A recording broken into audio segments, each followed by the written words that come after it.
Welcome everybody to Country Boys and Friends right here at the Andover Diner on a beautiful Saturday night in September, first week of fall actually. And we thank you all for joining us. We do have a giveaway for some car center baskets if you want to stop on by and enter the win. All you gotta do is put your name on a piece of paper and you are in it to win it for our two drawings for the car center bucket.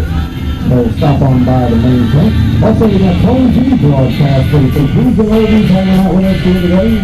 And he was broadcasting. I was such a Tony Collins for the Illinois. So thank you for coming out. And again, if you want to enter to win those Parker baskets, stop by here.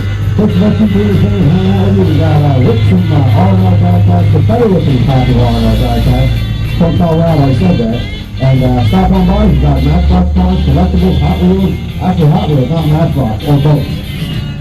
A little bit of Matchbox, a little more Hot Wheels, some model cars, and there's definitely a larger scale stuff. And Saul ripping it up on the guitar there.